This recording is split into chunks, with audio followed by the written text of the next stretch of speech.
현대 선거에서 TV 토론은 가장 중요한 정치 이벤트 중 하나로 꼽힙니다. 1960년 미국 대선에 처음 도입된 TV 토론에서 케네디가 젊고 패기 넘치는 이미지를 통해 현직 부통령이었던 리처드 닉슨을 압도하며 대선에서 승리한 건 유명한 사례입니다. 하지만 유권자들은 보통 그 전에 지지 후보를 정해놓기 때문에 TV 토론으로는 표심을 뒤집지 못한다는 연구 결과도 있는데요. 그렇다면 대한민국 대선에서 TV 토론의 영향력은 얼마나 컸을까요?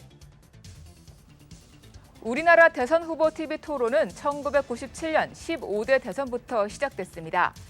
당시 김대중 새정치국민회의 후보, 이회창 신한국당 후보, 이인재 국민신당 후보가 열띤 3자 토론을 벌여 TV 토론 시대를 열었고요. 2002년 16대 대선 토론에선 민주노동당 권영길 대선 후보가 살림살이 좀 나아지셨습니까? 발언으로 유명세를 탔습니다.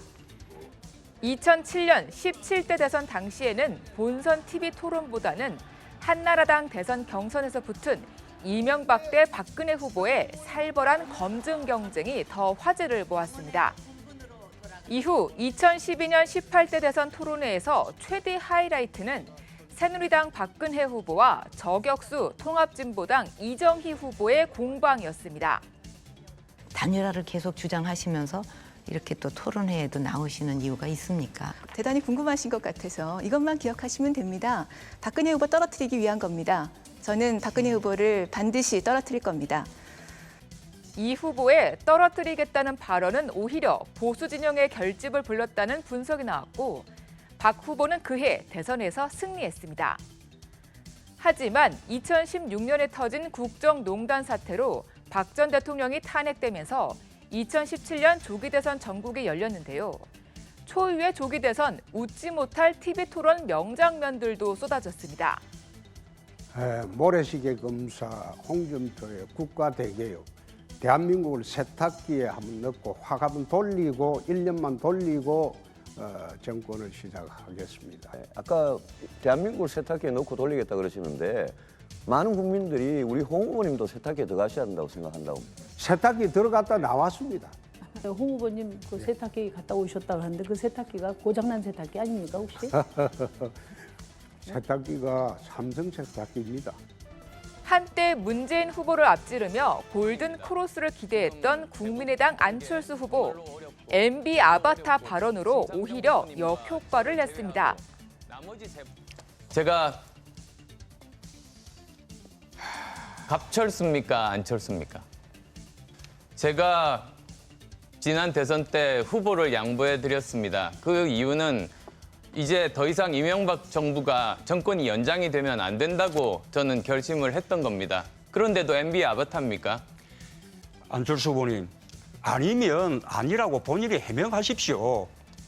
MB 아바타 발언은 국민의당 대선평가위원회가 대선 패배 원인으로 자체 평가할 정도의 실책이었습니다.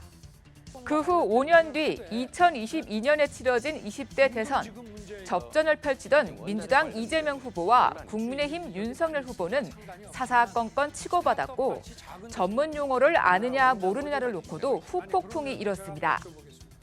이 알리백에 대해서는 어떻게 대응하실 생각입니까? 네? 알리백에 대해서는. 다시 한번 말씀해 주시죠. 알리백. 알리백이 뭐죠? 기본소득, 추경, 코로나 방역 대응 등의 정책을 놓고도 두 후보는 신경전을 펼쳤습니다.